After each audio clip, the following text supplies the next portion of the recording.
Hi everyone, this is Tom. Welcome back to the channel. In this video, it's currently recording on Friday afternoon. If you don't know, I work as a GP on Friday mornings. Usually get home probably like 2:30-ish from GP land. And I will have started at 5 a.m. and done a workout at 5 a.m., then gone to GP, worked all the way through, made lots of decisions.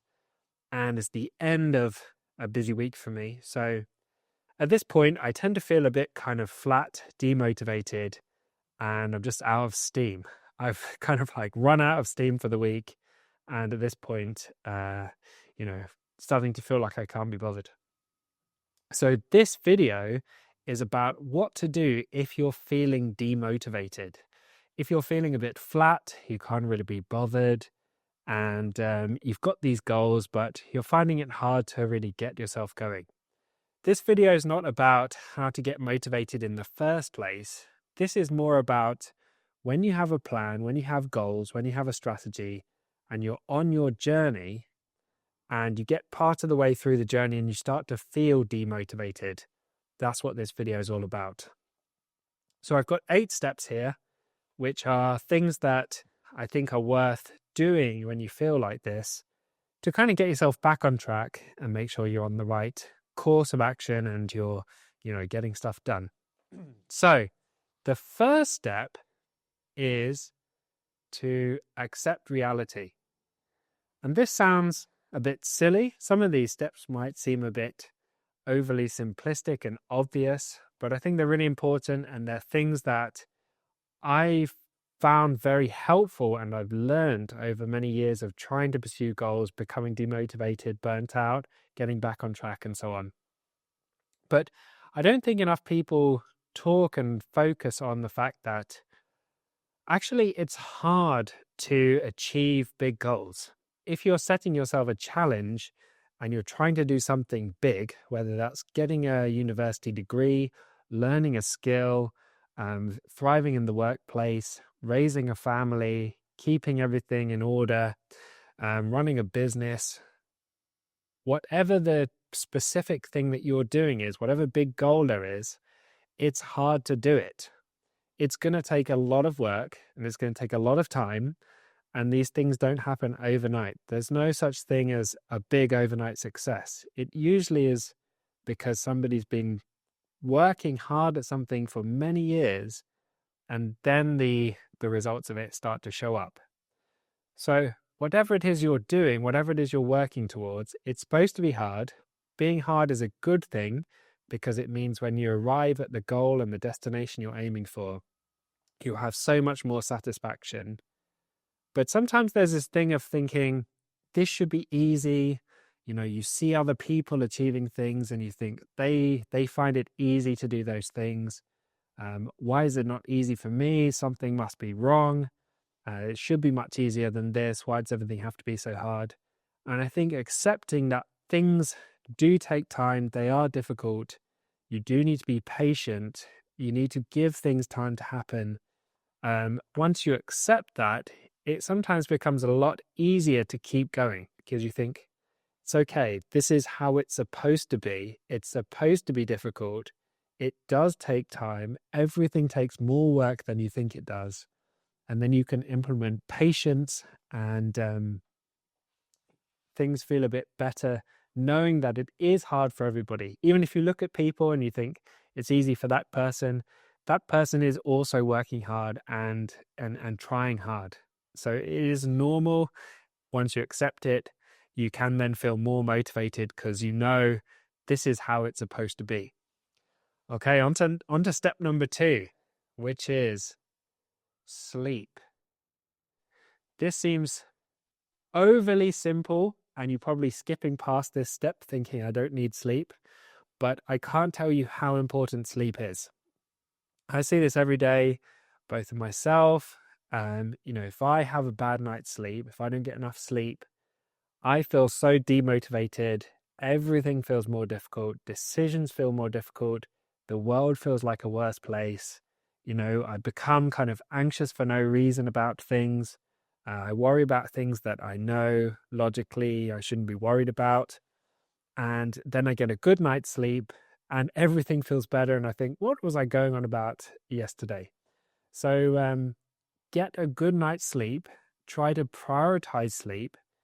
I think there's this kind of culture, maybe on the internet in some circles, where people say you should grind all day long. You should work late into the night.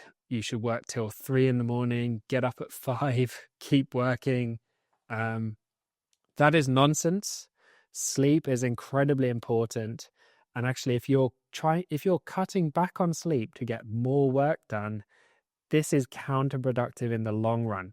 Very quickly, your motivation will go downhill. You'll feel you don't want to do the work. You won't be as good at the work. Your mental acuity won't be there. Everything will be feeling much more difficult. And then if you can get good sleep, all that will turn around. The motivation will come back. You'll feel great. You'll feel happy. You'll be less anxious. You'll have more energy. Everything is better when you have more sleep. So really prioritize the sleep. I am in bed usually around 8 p.m. I love sleeping. I get to bed super early. I kind of put on some kind of audiobook or podcast that's low stimulation to help me fall asleep. I cut out bright lights after about 6 o'clock in the evening. So I really prioritize sleep. And then I wake up at 5 a.m. every day intentionally, because I know if I wake up at 5 a.m., then by the evening, by sort of 7:30, I'll feel tired and ready for bed. So that ensures I get a good night's sleep. If I sleep in, then I can't get to sleep until later, and that disrupts the whole pattern. So sleep is really important. Okay, on to the next step. The next step is to take a break. And I highly recommend, if you haven't done already, going to my video on stress. Not many people have watched that video on stress, but I think it's maybe one of my most important videos. And it really talks about the formula for success and growth being a cycle of stress and rest. You can think of this like when you lift weights. If you go to the gym, lift weights trying to get stronger, when you add resistance and stress to the muscle, what happens? It kind of breaks down and becomes sore.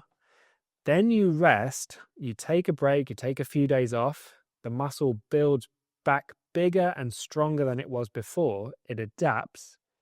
Then you break it down again in the gym, then it rebuilds, and it's this cycle of stress and rest. The same is true when it comes to academic work, learning any kind of physical skill, learning for exams, performing well in the workplace. All of these things require you to do stressful work and then to take rest. And if you've been doing stressful work for so long without a break, you will start to feel demotivated. And if you take a break and you build in those periods of rest, and for me, Saturday is a complete rest day, and then Sunday is mostly a rest day, and then by Monday, I'm feeling super motivated and ready to work hard again.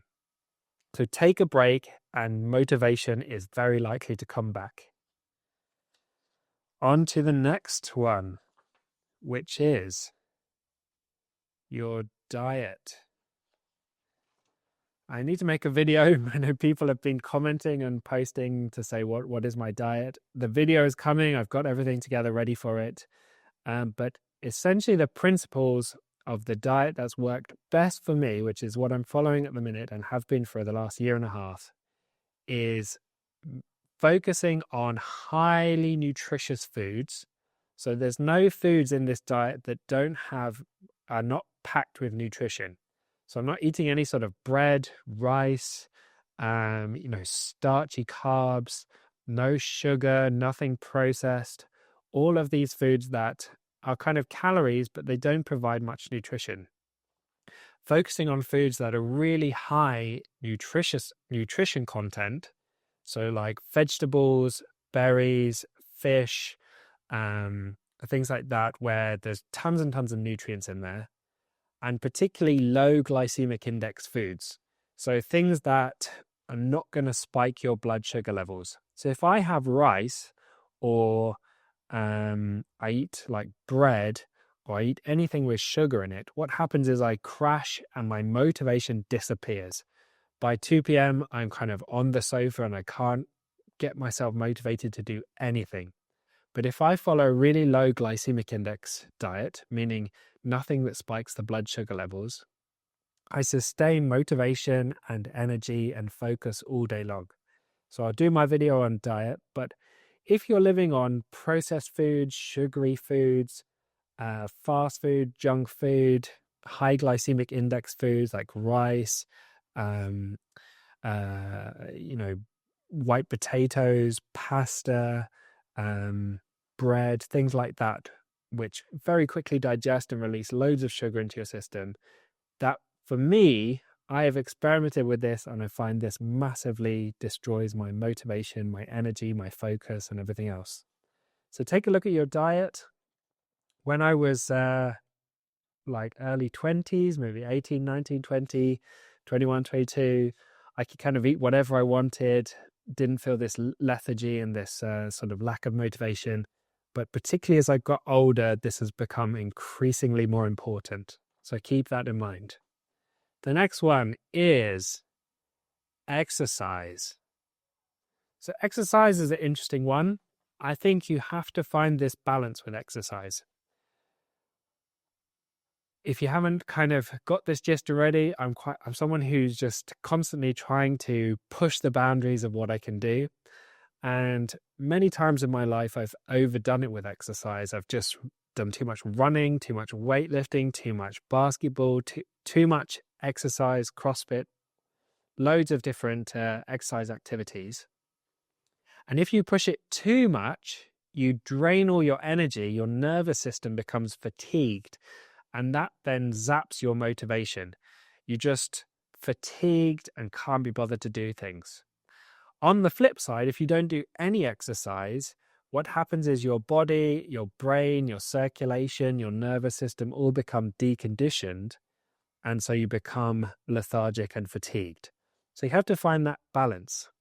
The other thing is, if you're feeling depressed, anxious, low in mood, exercise, particularly intense exercise, has been shown to be as effective or more effective than antidepressants and cognitive behavioral therapy and other therapies.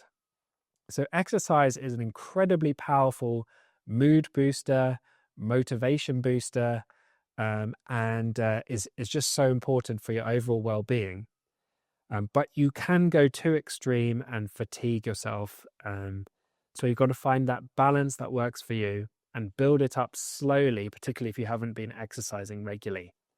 But if you're not exercising, get exercising. If you're doing too much exercise, look at whether you need to cut back on that because you're overdoing it and fatiguing your nervous system. Next one. Add novelty.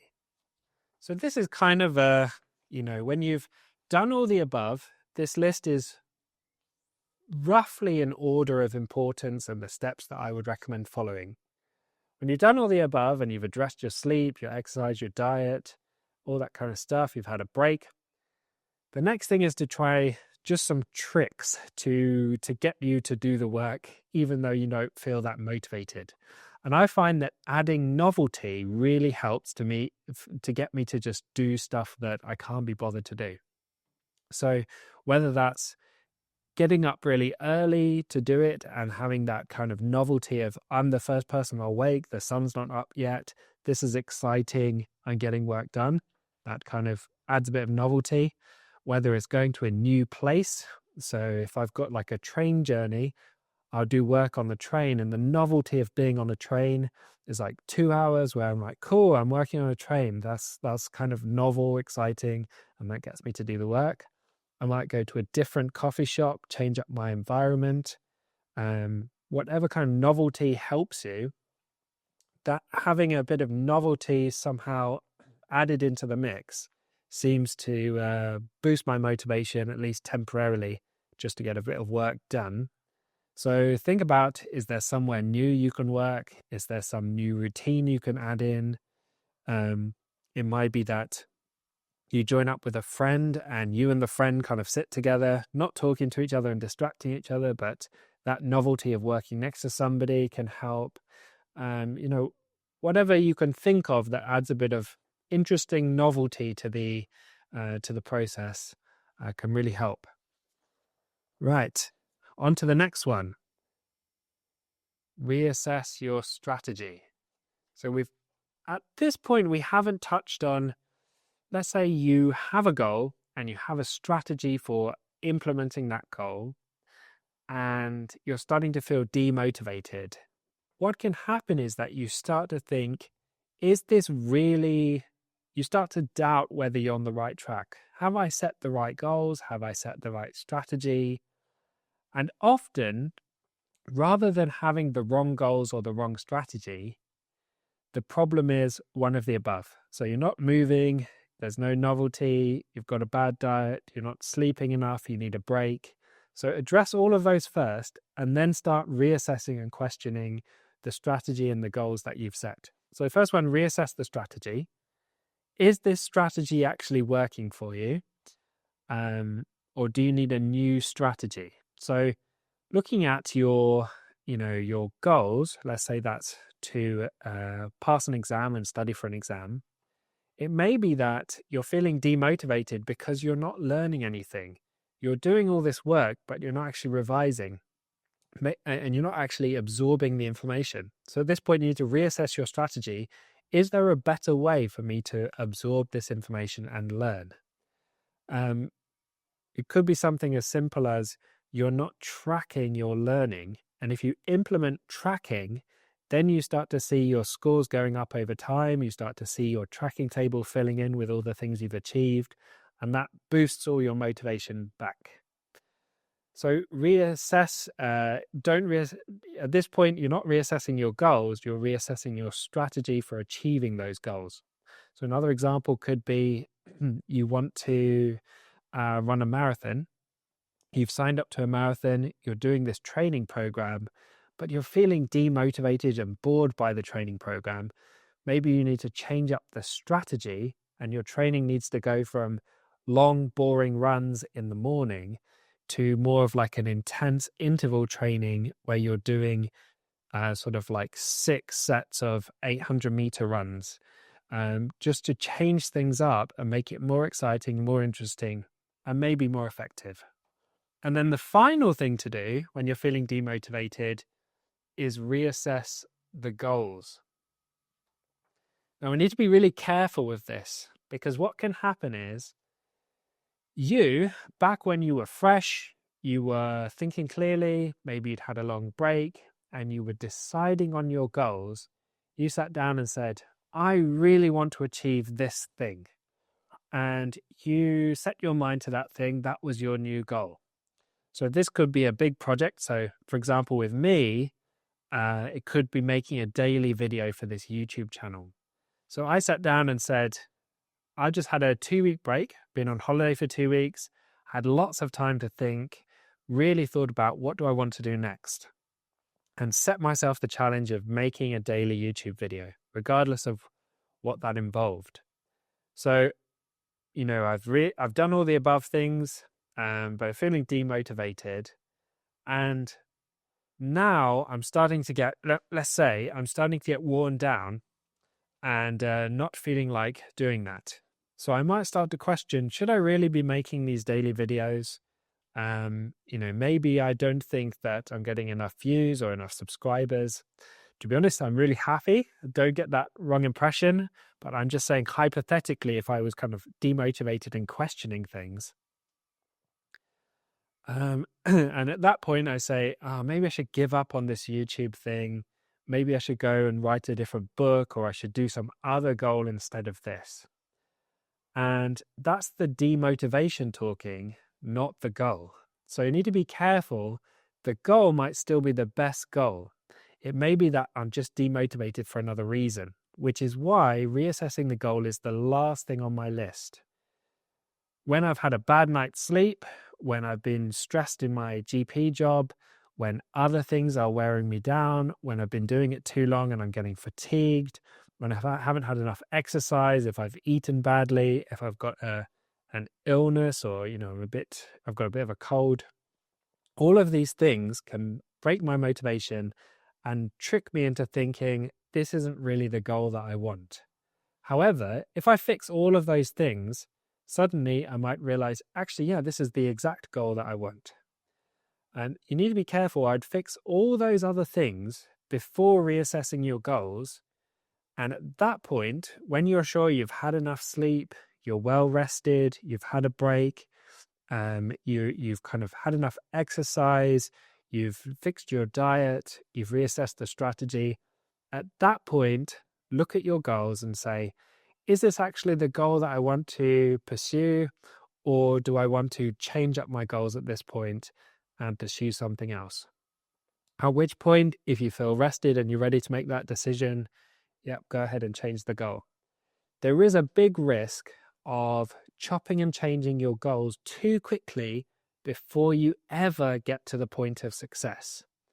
Big goals do take a long time. Some goals can take many years to achieve. I've got goals with 0 to finals that are going to take me probably the next 5 or 10 years to do, which is a long time. And if I change my goals every couple of months, when I get a bit tired and fatigued, I'll never see those goals through. So when I wrote all the books I've written, I've done, I think it's 7 books now. Each book I get halfway through and I'm fed up, demotivated, and can't be bothered. And if I had at that point changed my goal to something else, none of those books would have got finished. None of those books would have gone out into the world. And I would have probably, moved on from the other goals. And so there's this big risk of chopping and changing your goals too much. But that having said that, sometimes when you reflect on things, you are going down the wrong path with your goals, and it's time to legitimately make a change and pursue a goal that is better suited to you. That's the end of the video. I hope those 8 tips and those 8 strategies for when you're feeling demotivated are helpful. Let me know your thoughts in the comments below. Do you think there's anything I've missed off? What is it that makes you demotivated? And I'll see you in the next video, which will be tomorrow.